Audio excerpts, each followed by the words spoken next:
Hello friends, आज हम लोग ग्रुप 17 के एलिमेंट्स का स्टडी करेंगे। इसमें आपको पता है कौन कौन से एलिमेंट आते हैं। फ्लोरीन, क्लोरीन, ब्रोमीन, आयोडीन और एस्टेटीन तो थे ही थे। इसके साथ में ही एक नया एलिमेंट और जुड़ गया होगा, ठीक है, जिसका नाम है टेंसाइन। नहीं, ये है टेंसाइन, ठीक है। इसका एलिमेंट का क्या है नाम, सिंबल मुझे नहीं पता, इसका टेंसाइन है, ठीक है नाम। फालतू की टेंशन आ गई, सिंबल भी नहीं पता इसकी, है ना। तो हेलोजन फैमिली में एक टेंशन नई आ गई, ऐसे याद रख लो आप कि हेलोजन फैमिली में एक नई टेंशन आ गई है, जिसका एटॉमिक नंबर कितना होगा, 117। क्यों? क्योंकि ग्रुप 17 है तो इसका लास्ट एलिमेंट 117 होगा। इसमें आपको चलो ठीक है, तो और ये दोनों लास्ट वाले रेडियो एक्टिव होंगे, ये एटीपी और टेंशन भी, तो इनका कोई स्टडी किया नहीं जाएगा, ठीक है। तो यहाँ से आपको कुछ भी नहीं पढ़ना है। एटॉमिक नंबर क्या करना है, ये नोबल गैस से जस्ट पहले है, तो नोबल गैस का जो था ना, कितना था, 10, 16, 10, 18, 36, 54 और 86, उसे एक कम करके लिख दिया है, ठीक है। उसके बाद में हेलोजन किस फॉर्म में मिलेगा, एक ये फॉर्मूला आपको याद रखना है कि क्रायोलाइट्स का फॉर्मूला, सॉरी मैं यहाँ लिख लेता हूँ सही से। एक तो होता है क्रायोलाइट, इनको आप एक बार और पहले भी पढ़ चुके हैं अपन, उस टाइम मैंने फॉर्मूला नहीं बोला था, और एक अभी पढ़ेंगे अपन लोग, कब, जब, हाँ ये लिखे हुए हैं, कोई बड़ी बात नहीं है, यहीं से अपन अंडरलाइन कर लेते हैं। क्रायोलाइट इसको बोलते हैं और इसको बोलते हैं फ्लोस्पार। नहीं, गलत है, गलत है, गलत। तो क्रायोलाइट का फॉर्मूला हो जाएगा, क्रायोलाइट, हाँ ये दिए हुए हैं, पहले भी अपन एक बार पढ़ चुके हैं। क्रायोलाइट का फॉर्मूला होता है Na3AlF6 और फ्लोस्पार होता है एक। इनको मेटलर्जी में काम में लेते हैं, कंडक्टिविटी बढ़ाते हैं ये लोग और मेल्टिंग पॉइंट को कम करते हैं। क्या क्या करते हैं, ये फ्लोस्पार है। एल्युमिनियम की मेटलर्जी में काम में लेंगे, मेल्टिंग पॉइंट को कम करेंगे और कंडक्टिविटी को बढ़ाएंगे, ठीक है। मेटलर्जी में भी इनको काम में लेंगे। तो इसमें फ्लोरीन आ रहा है, इसमें भी फ्लोरीन आ रहा है, तो फ्लोरीन के ये सोर्स भी हो गए, ठीक है। तो फ्लोरीन के कौन कौन से सोर्स हो गए, फ्लोरीन के सोर्स हो गए ये दोनों, ये तो हो गया पहला वाला फ्लोस्पार है और दूसरा वाला क्रायोलाइट है। इसके अलावा अपन ने एपेटाइट तो पढ़े ही थे, जैसे फास्फोरस के सोर्स बोले थे कि चट्टानों के अंदर में एपेटाइट होता है, तो पहले भी इसका पढ़ चुके हैं। तो एपेटाइट में फ्लोरीन भी है और ये फास्फोरस भी है, तो दोनों के सोर्स हो गए, ठीक है। उसके अलावा कार्नेलाइट के फॉर्मूले अपन वहाँ पढ़ चुके हैं, एक कार्नेलाइट का फॉर्मूला दिया हुआ है यहाँ पे, लेकिन कार्नेलाइट पहले ही पढ़ चुके हैं अपन लोग। ये कार्नेलाइट का फॉर्मूला दे रखा है इन्होंने, देखिए ये रहा, बट ये पहले ही पढ़ चुके हैं अपन लोग, कहाँ पे, जब कोऑर्डिनेशन कंपाउंड पढ़ रहे थे तब, डबल सॉल्ट का एग्जाम्पल था ये, ठीक है। इसके अलावा यहाँ से कुछ आपसे पूछेगा नहीं। इसका इलेक्ट्रॉनिक कन्फिगरेशन, आपको पूरी फैमिली का इलेक्ट्रॉनिक कन्फिगरेशन क्या होगा, NH2NP5। तो ये जो नया वाला टेंसाइन नया है, इसका एटॉमिक नंबर 117 है और इसका इलेक्ट्रॉनिक कन्फिगरेशन ये है, आसान। उसके बाद एलिमेंट तो हो गई फ्लोरीन, क्लोरीन, ब्रोमीन, आयोडीन। अब इनके एटॉमिक नंबर तो आपको पता ही दिए सारे सबके। एटॉमिक वेट किसका याद रखना है, क्लोरीन का याद रखना है, काम में आता है, और आयोडीन का भी याद रखना है 127, और ब्रोमीन का होता है 80, तीनों काम में रखना है, ठीक है। 80 का कहीं नहीं रखना है। उसके बाद में इनकी साइज़ का order down the group increase हो रही है, कोई नहीं पूछेगा रेडियस वगैरह, ठीक है। IP का ऑर्डर भी कोई नहीं पूछेगा क्योंकि डाउन द ग्रुप डिक्रीज हो रही है। हाँ, इलेक्ट्रॉन गेन एंथैल्पी जरूर पूछेगा। इलेक्ट्रॉन गेन एंथैल्पी यानी कि डेल्टा H का फॉर्मूला जो ऑर्डर होता है वो क्लोरीन की सबसे ज़्यादा, फिर फ्लोरीन की, फिर ब्रोमीन की, फिर आयोडीन की, ठीक है। ये आपको ऑर्डर जरूर पूछेगा। इलेक्ट्रॉनेगेटिविटी की वैल्यू तक याद होनी चाहिए आपको हेलोजन फैमिली की, फ्लोरीन, क्लोरीन, ब्रोमीन और आयोडीन, इनकी वैल्यू याद होनी चाहिए ditto. Down the group decrease होती है वो तो बढ़िया बात है। फ्लोरीन सब 4, फिर इसकी होगी 3.2, इसकी होगी 3 और इसकी होगी 2.7, इसकी अप्रॉक्स 3.3 होती है, 3.2 समथिंग होती है ना, 3.3 लिखते हैं। मेल्टिंग पॉइंट, बॉइलिंग पॉइंट आपसे कोई नहीं पूछेगा, डेंसिटी कोई नहीं पूछेगा क्योंकि डाउन द ग्रुप इंक्रीज होने वाली प्रॉपर्टीज़ है, कोई एक्सेप्शन है नहीं, ठीक है। बॉन्ड डिसोसिएशन एंथैल्पी 2016 में पूछी हुई है और उससे पहले भी एक बार पूछी हुई है, ठीक है। तो वो अपन आगे और डिस्कस कर लेंगे बॉन्ड डिसोसिएशन एंथैल्पी, तो कोई दिक्कत नहीं है। ये होती है Cl2, Br2, F2 और फिर I2, ये ऑर्डर होता है बॉन्ड डिसोसिएशन एंथैल्पी का। बहुत एक्सेप्शन है लॉन पेयर के रिपल्सन की वजह से, ठीक है। तो ऐसे याद रख दो, चल बाहर फालतू इंसान। बॉन्ड डिसोसिएशन एनर्जी का ऑर्डर आएगा तो क्या बोलोगे, चल बाहर फालतू इंसान, ऐसे बोल दोगे, ठीक है। इलेक्ट्रॉनिक कन्फिग्रेशन हो गया, नहीं पढ़ना, ये नहीं पढ़ना, ये नहीं पढ़ना, ये नहीं पढ़ना, ओके। ये क्वेश्चन क्या बोलता है, halogen have maximum negative electron gain enthalpy. Halogen की सबसे ज़्यादा होती है, क्यों, क्योंकि यार पीरियड में सबसे ज़्यादा राइट साइड में है, तो साइज़ कम होगा, साइज़ कम होगा तो न्यूक्लियर चार्ज क्या होगा, ज़्यादा होगा, इफेक्टिव न्यूक्लियर चार्ज ज़्यादा होगा, तो वो ईजिली एक इलेक्ट्रॉन, इसका मेन रीज़न यही है, हाई क्यों है, क्योंकि एक इलेक्ट्रॉन भी अगर इनको कहीं से मिल जाए तो ये नोबल गैस इलेक्ट्रॉनिक कन्फिग्रेशन प्राप्त कर लेंगे, इसीलिए वो एक इलेक्ट्रॉन लेना चाहते हैं, ठीक है। उसके बाद फिजिकल प्रॉपर्टीज़, फिजिकल प्रॉपर्टीज़ के बारे में आप इनके बारे देखोगे तो पहले तो इनके आपको पता होना चाहिए। देखो, फ्लोरीन होता है गैस, क्लोरीन होता है गैस, ब्रोमीन होता है लिक्विड, और आयोडीन होता है सॉलिड, ठीक है। ब्रोमीन जो होता है ना, लिखा हुआ है यहाँ पे, और ये कलरफुल होते हैं सबके सब, और कलरफुल होने का काम होता है, कलर क्यों दिखाते हैं हेलोजन, उसका आंसर होता है होमोल्यूमो ट्रांजिशन, ये बस याद रखना है, होमोल्यूमो, ठीक है, आएगा तो बता देना। उसके बाद में सॉलेबल है, जो फ्लोरीन होता है ना, इसका कलर याद रख लो, फ्लोरीन होता है पीला कलर का, येलोइस, और क्लोरीन होता है क्लोरोसिस जैसा, मतलब कि येलो ग्रीन, हरा पीला बोल सकते हैं इसको, और ठीक है। उसके अलावा जो बैंगनी ब्रोमीन होता है वो रेड कलर का होता है, आयोडीन है वो बैंगनी कलर का होता है, वॉयलेट, और रेड मतलब लाल, ओके। बॉन्ड डिसोसिएशन एनर्जी का अपन ऑर्डर पूरा कर चुके हैं, तो यहाँ से आपको कुछ भी नहीं पढ़ना है, जितना मैंने एक्स्ट्रा में लिखा है साइड में वो पढ़ लेना आप, ठीक है। उसके बाद में ये सब के सब फ्लोरीन F2 के फॉर्म में रहता है, क्लोरीन Cl2 के फॉर्म में, ब्रोमीन Br2, आयोडीन I2 के फॉर्म में रहते हैं, तो ये सब के सब कोवेलेंट कंपाउंड है, कैसे हैं, कोवेलेंट कंपाउंड है, और कोवेलेंट की खासियत होती है वो हमेशा ऑर्गेनिक सॉल्वेंट में डिजोल्व होता है, ये लाइन एक पढ़ लेना, समझ आ दिया आपको। उसके बाद में बोलता है कि इलेक्ट्रॉन गेन एंथैल्पी का अपन ने ऑर्डर देखा ना, ये वाला देखिए, ये वाला ऑर्डर देखा था टेबल में, क्या ऑर्डर था, पहले क्लोरीन, फिर फ्लोरीन, फिर ब्रोमीन, फिर आयोडीन। ऐसा क्यों होता है कि क्लोरीन आगे आ जाता है, तो फ्लोरीन के ऊपर में ज़्यादा लॉन पेयर हैं इसकी वजह से, और लो एंथैल्पी फ्लोरीन बॉन्ड की होती है, और ये कुछ एग्जांपल और दे दिए, कुछ और दो रीजन दे दिए, मैंने रीजन दिया वो अलग नहीं है, ठीक है।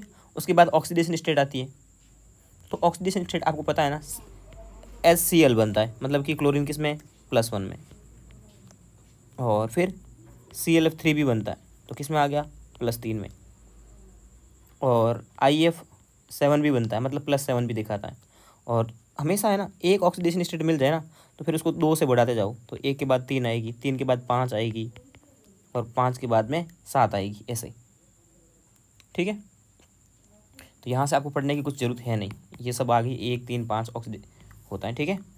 और फ्लोरीन की सिर्फ और सिर्फ -1 ऑक्सीडेशन स्टेट होती है, आपको पता ही होगा, इसने लिखा भी है, फ्लोरीन की कितनी होती है, -1, हमेशा -1 होगी, कहीं पे भी आ जाए किसी भी कंपाउंड में, ठीक है। उसके बाद में ये रिएक्शन लिखिए, तो ये रिएक्शन वो है आपकी इलेक्ट्रोकेमिकल सीरीज़ वाली जो अपन इलेक्ट्रोकेमिस्ट्री में पढ़ते हैं। तो फ्लोरीन सबसे ज़्यादा अच्छा ऑक्सीडाइजिंग एजेंट होता है, फिर क्लोरीन, फिर ब्रोमीन, फिर आयोडीन। तो फ्लोरीन है ना, किसी सॉल्ट में है, मतलब फ्लोरीन होगा और साथ में कोई सॉल्ट होगा तो फ्लोरीन उसको हटा देगा, इन सब को हटा देगा, किस किस को हटा पाएगा, फ्लोरीन तीनों को हटा पाएगा, फ्लोरीन किसको हटा पाएगा, अपने पीछे वाले तीनों को, क्लोरीन किसको हटा पाएगा, अपने पीछे वाले दोनों को, ब्रोमीन किसको हटा पाएगा, पीछे वाले को, आयोडीन किसी को भी नहीं। जैसे कि एक रिएक्शन NCERT ने दी है वही लिखते हैं अपन, ये F2 है और साथ में कोई सॉल्ट है NaCl है, तो NaCl से वो क्लोरीन को हटा देगा तो क्लोरीन उड़ जाएगी और NaF बच जाएगा, ऐसे ऐसे बोलना चाह रहा है। फ्लोरीन ने तीनों को हटा दिया, क्लोरीन अगर होता तो वो 2 को हटा पाता, ब्रोमीन होता तो आयोडीन को हटा पाता, और आयोडीन किसी को नहीं हटा पाता है, ठीक है। ये जो कंसेप्ट बताया यही आपको याद रखना है, ठीक है।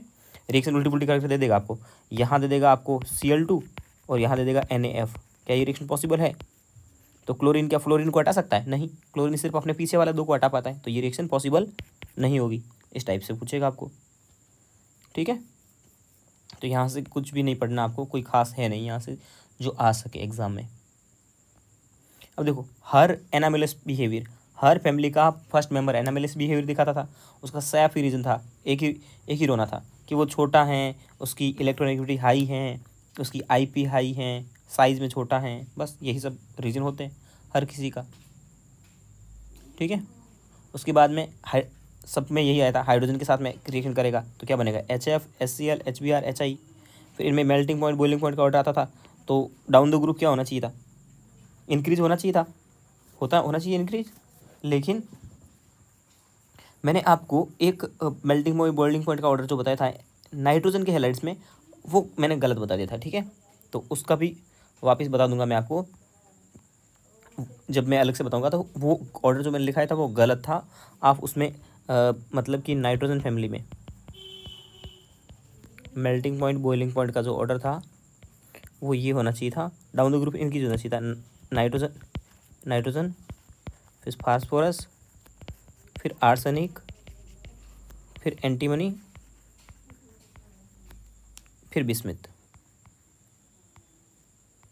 तो बनाता नहीं है, ठीक है। तो ये था, तो मैंने बोला था कि नाइट्रोजन में हाइड्रोजन बॉन्डिंग होती है तो आगे आ जाता है, तो आगे सबसे पहले लिख दिया मैंने, यहाँ लिख दिया था, यहाँ नहीं होगा, वो यहाँ आएगा और उससे ये SbS3 बड़ा होगा, तो आप उसको सुधार कर लीजिए एक बार, तो ठीक है।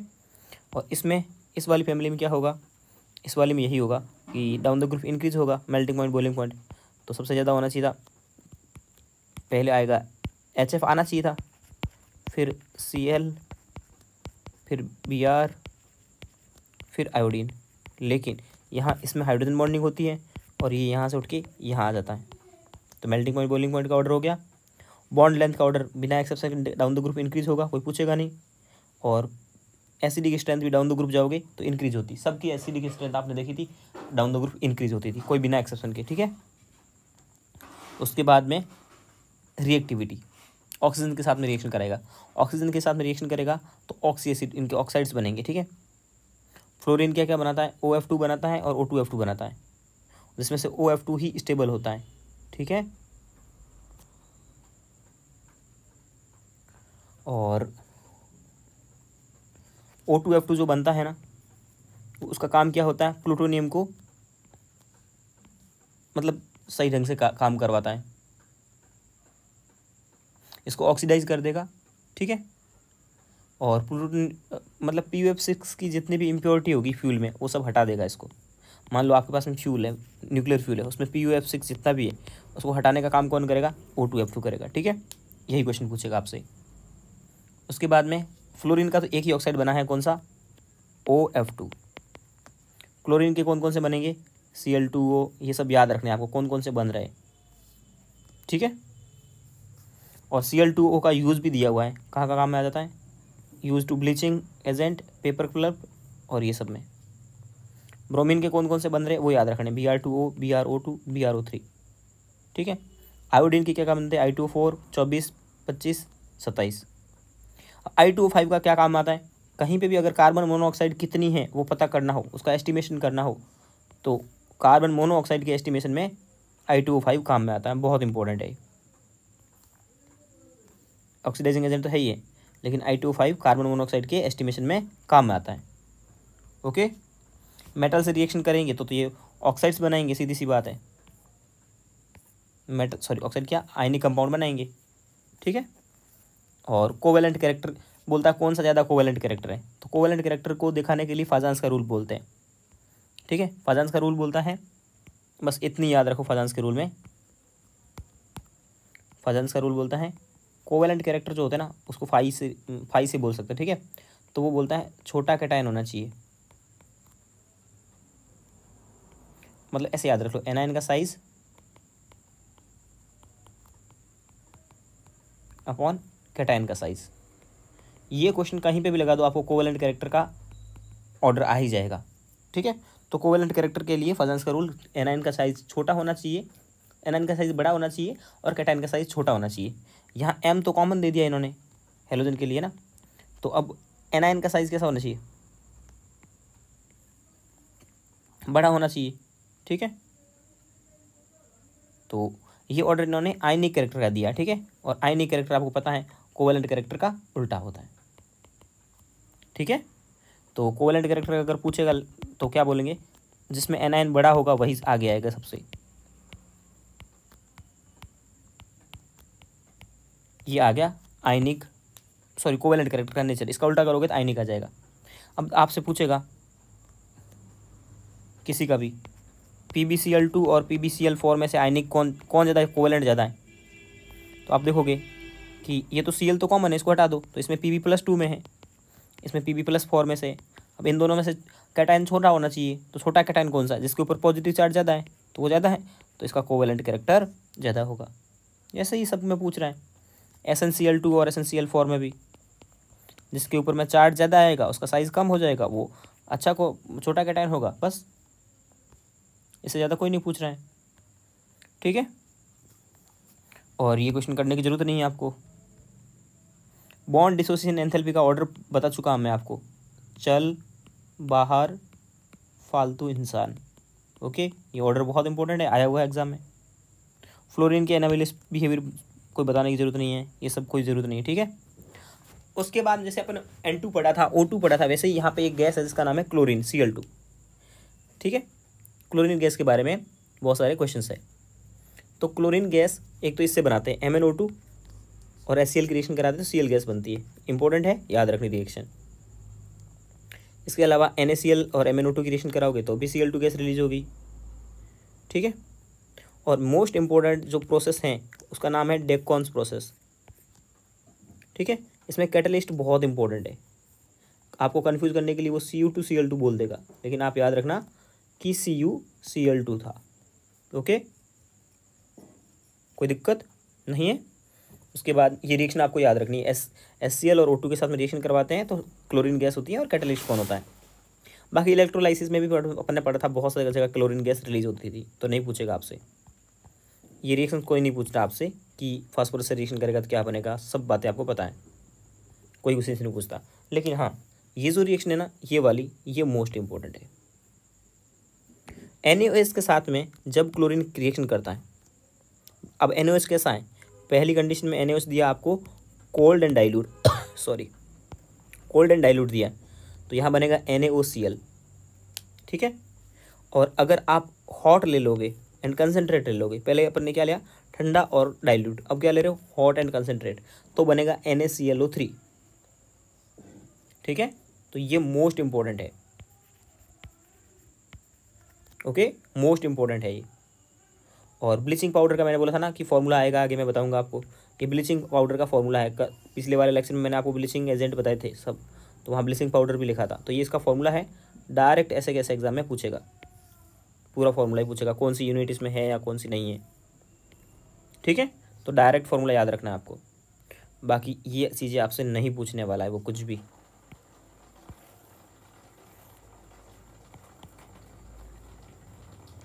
उसके बाद में इसके यूज़ देखो, क्लोरीन की जहरीली गैस ही होती है, जहरीली गैस होती है, उसके सारे यूजेस पढ़ लेना, लेकिन मैं आपको बताता हूँ कुछ यूजेस। एक तो होती है मस्टर्ड गैस, मस्टर्ड गैस ये रही, ठीक है। इसका फॉर्मूला याद रखना बहुत इंपॉर्टेंट है, ट्रिक से याद रखा था आपको। मस्टर्ड गैस में ऐसे याद रख दो कि मस्टर्ड मतलब क्या होता है, सल्फर होता है, तो ये सल्फर का ईथर है। ईथर है तो मतलब इधर भी कार्बन होगा, इधर भी कार्बन होगा, चलो दो कार्बन लगा लेते इधर, CH2 कार्बन लगा दी दो, जैसे ईथर में लगाते वैसे ही। अब यहाँ एक क्लोरीन लगा दो, यहाँ एक क्लोरीन लगा दो, हो गया याद। मतलब ईथर है, ईथर क्या होता है, ROR होता है, वैसे ही यही है, इथायो ईथर है, बस RSR, ओके। R क्या है, 2 कार्बन का हो गया R, फिर 1 कार्बन का लगाया वो हटा दिया। और एक और है टीयर गैस, जो पुलिस वगैरह यूज़ करती है, ऐसे याद रखो, CCl4 होता है, CCl4 में से 1 क्लोरीन हटाओ और उस क्लोरीन की जगह लगा दो NO2। कैसे याद किया, CCl4 में 1 क्लोरीन हटाओ और उसकी जगह लगा दो NO2, तो याद हो जाएगा आपको फॉर्मूला, हो गया CCl3 NO2, हो गया याद, इंपॉर्टेंट है ये। तो NaOH वही क्वेश्चन है जो अभी जस्ट आपको कराया था मैंने, ये वाला। NaOH का डाइल्यूट और डाइल्यूट के साथ कराओगे तो क्या बनेगा, कंसनट्रेट के साथ में बनाओगे तो क्या बनेगा, ठीक है। तो डाइल्यूट के साथ कराई तो यहाँ NaCl किस में गया -1 में, यहाँ Cl 0 में था, यहाँ Cl गया -1 में, यहाँ Cl गया +5 में, ठीक है। तो -1 में गया, वहाँ पे भी तो पूछ सकता है इस क्वेश्चन, उसमें भी तो अगर डाइल्यूट में करवाते हो तो क्या बनता है, यहाँ 0 में होता है क्लोरीन, यहाँ गया -1 में, यहाँ गया है आपका +3 में, तो डाइल्यूट होगा तो -1 और +3 में जाएगा, रिएक्शन है डिस्प्रोपोर्शनेशन, और यहाँ जा रहा -1 और +5 में, तो ये जाएगा, ये भी डिस्प्रोपोर्शनेशन है। आपको सीधे प्रोडक्ट ना पूछ करके उनकी ऑक्सीडेशन स्टेट भी पूछ सकता है, तो ये रिएक्शन डायरेक्ट रटी हुई होनी चाहिए। तो ये क्वेश्चन हो गया ना। ओके, अगला है, अब देखो Cl2 की ब्लीचिंग का रीजन पूछ रहा है अपने से कि Cl2 की ब्लीचिंग का क्या रीजन होता है। तो ब्लीचिंग पाउडर, ब्लीचिंग के बारे में अपन लोग कल पढ़ चुके थे, ऑक्सीडाइजिंग कौन से होता है, रिड्यूसिंग कौन होता है, ये सब बातें अपन लोग कर चुके थे, ठीक है। कोई 2 पॉइजनस गैसों के नाम लिखने थे, तो मस्टर्ड गैस और ये टीयर गैस अभी अपन ने देखी थी, और भी दिखना हो तो फॉस्जीन और कर दो, ठीक है। उसके बाद में है HCl, हर किसी का एसिड पढ़ा था, HNO3 पढ़ा था, H2SO4 पढ़ा था, तो इसका भी एसिड पढ़ेंगे HCl। कैसे बनाओगे, NaCl और H2SO4 की रिएक्शन कराओगे तो HCl बन जाएगा, ठीक है। तो HCl इतना इम्पोर्टेंट नहीं है, ओके, HCl इतना इम्पोर्टेंट नहीं है, बस HCl है ना, अगर थोड़ा बहुत भी प्योर होता है ना, मतलब थोड़ा बहुत भी इम्प्योरिटी होती है उसमें, तो फिर फ्यूम देने लगता है वाइट वाले, बस वही याद रखना, और कुछ भी नहीं है, ठीक है। और HCl ना स्ट्रॉन्ग होता है वाटर से, ये तो हर कोई जानता है, स्ट्रॉन्ग एसिड है तो वाटर से स्ट्रॉन्ग ही होगा, ओके। और बाकी आपको पता है HF, HCl, HBr, HI, ये इनकी एसिडिक स्ट्रेंथ का ऑर्डर है, ठीक है। उसके बाद में एक एक्वारेजिया टर्म आ रही है। एक्वारेजिया क्या होता है, अपन ने पढ़ा था कि Au और Pt ऐसे मेटल होते हैं जो किसी भी एसिड में डिजोल्व नहीं होते, किसी भी मेटल में, platinum, gold and platinum, Au gold, Au मतलब गोल्ड और प्लेटिनम, ये क्वेश्चन भी आता है कि कौन सी मेटल किसी में भी डिजोल्व नहीं होती है, तो उसके लिए भी अपन एक्वारेजिया काम में लेते हैं। तो इसमें क्या करेंगे, 3 मोल लेंगे HCl के, 3 मोल या 3 पार्ट या 3 वॉल्यूम, और 1 मोल लेंगे HNO3 का। इसमें 3 पहले से आ रहा है देखो, तो इसमें 3 ले लिया, इसको बोलेंगे, और ये दोनों कंसनट्रेट है, ठीक है, डाइल्यूट नहीं है, इसको बोलेंगे एक्वारेजिया। हिंदी में बोलते हैं अमलराज, अमलराज मतलब कि अम्लों का राजा, जिसमें जिन अम्लों में, जिस एसिड में गोल्ड और प्लेटिनम नहीं डिजोल्व हुए थे, उसमें इस वाले में वो भी हो जाएंगे। तो गोल्ड डिजोल्व होकर क्या बनाता है, इंपॉर्टेंट है, गोल्ड डिजोल्व होकर क्या बनाएगा, गोल्ड डिजोल्व होकर बनाएगा AuCl4, और इसका IUPAC नाम बहुत इंपॉर्टेंट है, याद होना चाहिए। इसका नाम है IUPAC नाम मतलब कोऑर्डिनेशन कंपाउंड के अकॉर्डिंग, तो इसका नाम होगा टेट्राक्लोरो बोल रहा हूँ मैं, ऑरिक एसिड। क्या नाम होगा, टेट्राक्लोरो ऑरिक एसिड, ओके। और इसका नाम होगा, प्लेटिनम भी तो कर रहा है, हेक्साक्लोरो प्लेटिनिक एसिड। तो ये प्रोडक्ट इंपॉर्टेंट है बहुत, ठीक है। और NaCl के साथ Cl2 की NaOH के साथ में रिएक्शन भी इंपॉर्टेंट थी, ओके। उसके बाद में ये रिएक्शंस तो बहुत इजी हैं, आप कर भी लेते हैं और पूछेगा भी नहीं कोई, ठीक है। उसके बाद में फिर ऑक्सी एसिड ऑफ हेलोजन, इनके ऊपर मैं एक वीडियो बना चुका हूँ ऑलरेडी, देखो पहले से टिक लगा हुआ है, मतलब वीडियो में बना चुका हूँ, ओके। उसके बाद में फिर आएगा आपके पास में इंट्रा हेलोजन कंपाउंड्स, इंट्रा मतलब जो हेलोजन से ही बने होते हैं, बस जैसे CLF है, BRF है, IF है, CLF3 है। इनमें क्या पूछेगा, इनकी साइज शेप पूछेगा, और साइज शेप आप इजीली बता सकते हो कहाँ से, केमिकल बॉन्डिंग से, जो आपने सीख रखी होती है।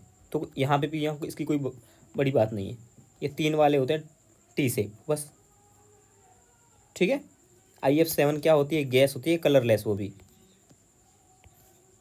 ठीक है। एक बार पढ़ लो तो पढ़ लेना, बाकी कोई खास नहीं, क्योंकि वो वहाँ कवर हो जाता है, ओके। उसके बाद में फिर अगला आता है, ये इसकी थ्योरी बताओ, ये भी तो कैसा होगा, T शेप ही होगा, 3 वाले T शेप, और T शेप में भी कैसा, बेंट T शेप लिखोगे तो और ज़्यादा अच्छा होगा, ओके। ये इसका यूज़ है CLF3 का, क्या काम आता है, यूरेनियम को मतलब, और उसको मतलब यूरेनियम कंटेंट को बढ़ाने के लिए, यूरेनियम इन्हांसमेंट, यूरेनियम को और कंटेंट बनाने में किसको काम में लेते हैं, ClF3 को, ये भी मोस्ट इंपॉर्टेंट है।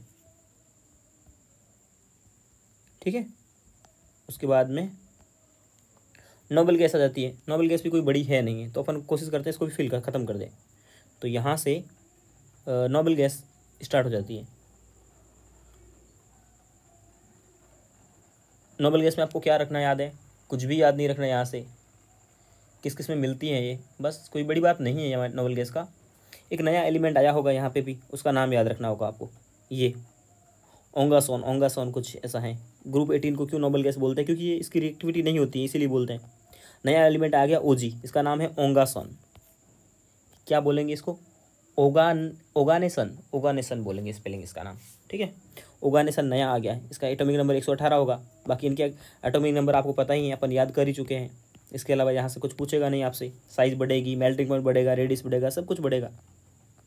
तो यहाँ से इनसे कुछ भी नहीं पूछेगा आपसे। ठीक है,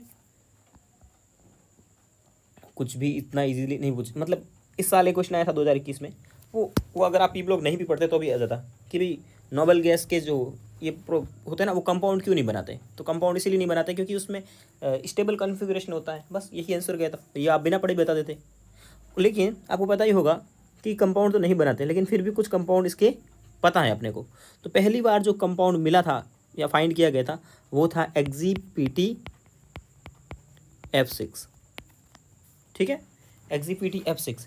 ऐसा क्यों होता है कि EgPtF6 बनाया, तो उसका रीज़न होता है कि जिनॉन की जो एंथैल्पी होती है ना, IP of xenon is equal to IP of oxygen. Oxygen कौन सा, O2, मॉलिक्यूलर ऑक्सीजन, और इसकी वैल्यू होती है बराबर 1170, ये वाली। तो जब ऑक्सीजन के बराबर है, ऑक्सीजन के बराबर इसकी IP है, तो ऑक्सीजन कंपाउंड बना रहा है, तो इसको भी बनाना चाहिए। मतलब ये उस साइंटिस्ट के माइंड में आई थी जिसका नाम था बर्टलैंड। उसने O2 की IP देखी तो उसने उससे पता लगा 1170 है, ठीक है 1175 है। फिर उसने जिनॉन की IP चेक की तो 1170 है, तो बोला कि दोनों IP बराबर है, तो जिनॉन का भी प्रोडक्ट बनना चाहिए। फिर उसने एक प्रोडक्ट बना के दिखा दिया जिसका नाम था EgPtF6, वही पहला कंपाउंड था। तो इसके बाद में यहाँ से कुछ देखना नहीं है। तो हीलियम तो कोई कंपाउंड आपका बनाएगा नहीं। ठीक है, और इसका कलर कैसा था, लाल रंग का था ये। ठीक है, रेड कलर, यहाँ लिखा भी होगा रेडिस, ऐसा कुछ लिखा होगा EgPtF6 के बारे में, मैंने लिख दिया, बहुत है। ठीक है, तो जिनोन ने तो बनाया क्या क्या, EgF2 भी बनाएगा ये, EgF4 भी बनाएगा, EgF6 भी बनाएगा, और भी बहुत सारे कंपाउंड बनाएगा। लेकिन क्रिप्टन सिर्फ एक ही कंपाउंड बनाता है, KrF2, सिर्फ एक ओनली।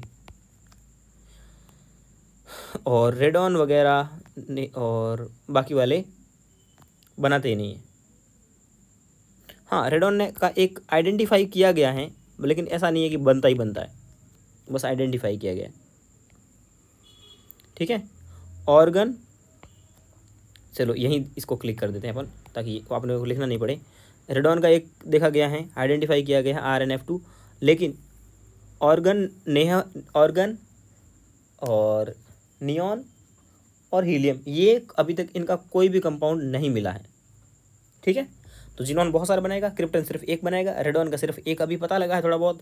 आर्गन, नियॉन, ऐसे याद रख दो, हेमा और नेहा, हेमा और नेहा कोई कंपाउंड नहीं बनाएंगे, हेमा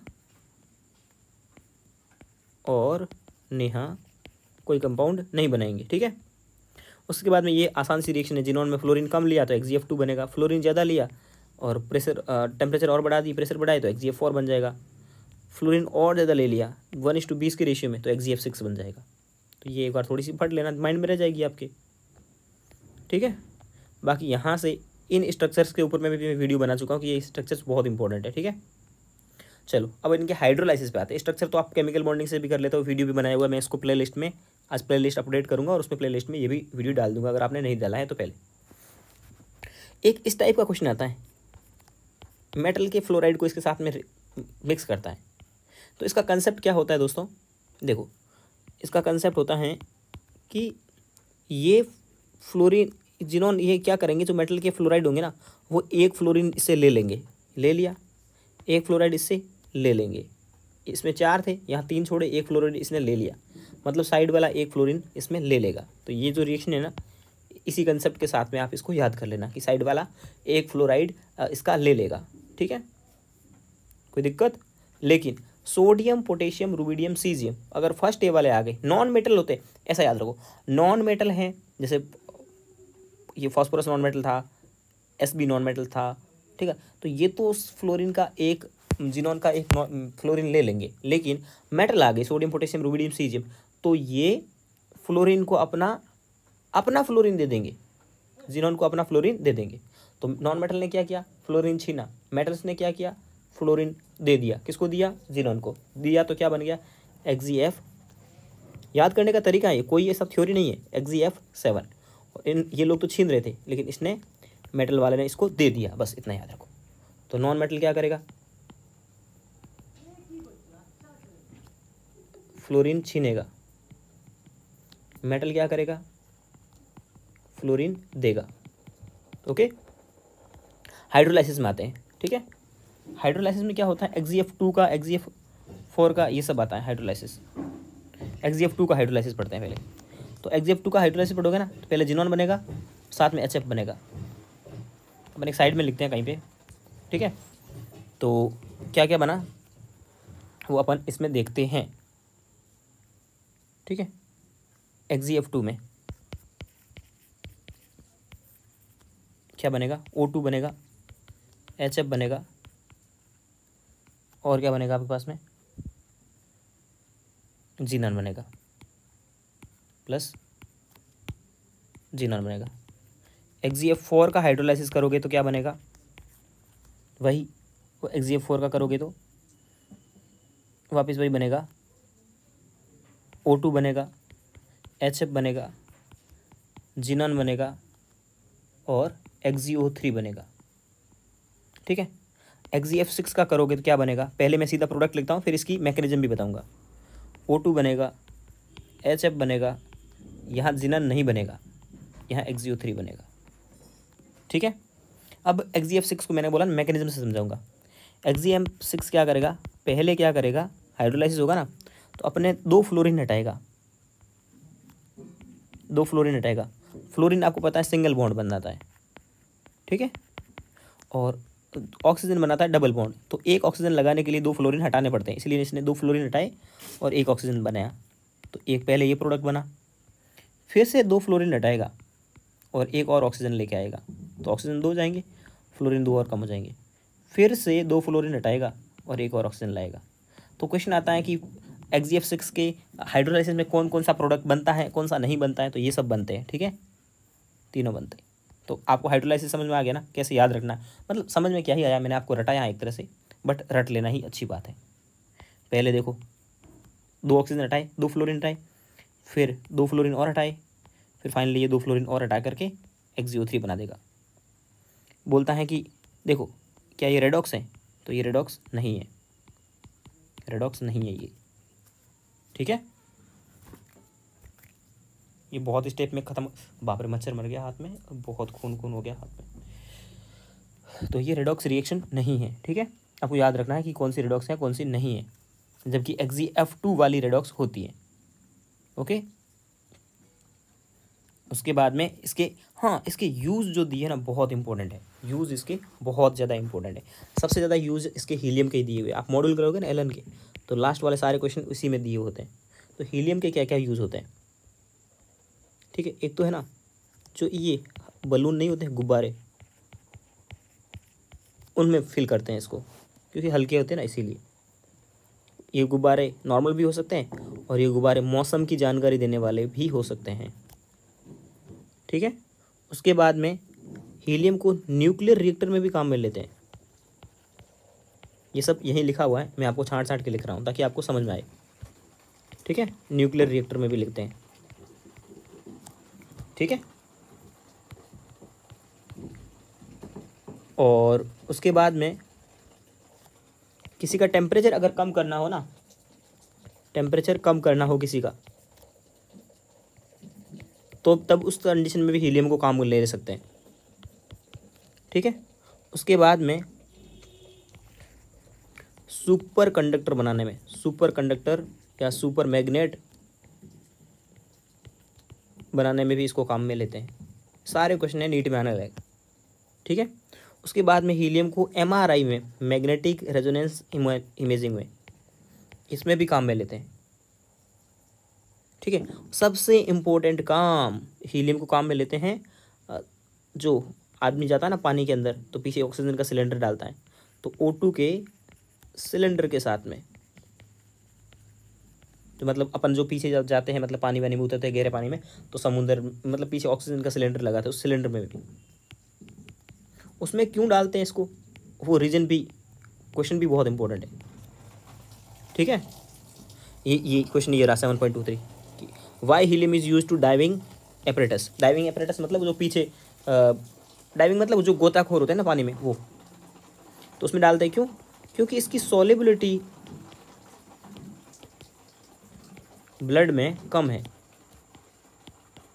ब्लड में ये कम सॉल्युबल होती है। तो अगर अपन ऐसे अगर लगा लेंगे, बॉडी में चली भी जाएगी तो ब्लड के साथ सॉल्युबल नहीं होगी, वरना कोई दूसरी गैस होती ना तो ब्लड के साथ सॉल्युबल हो जाती, फिर अपन कैपिलरी में बबल्स बना लेती, तो फिर अपन मर जाते हैं, ओके। तो इसीलिए अपन लोग हीलियम को काम में लेते हैं, क्योंकि हीलियम कम सॉल्युबल होती है। तो ये सारा तो मैंने हीलियम के बारे में, देखो सॉल्युबिलिटी इन ब्लड, ये उसका आंसर है, बहुत इंपॉर्टेंट है, वेरी लो सॉल्युबिलिटी, याद रखना, मॉड्यूल में क्वेश्चन मिलेगा आपको और एग्जाम में भी मिल सकता है।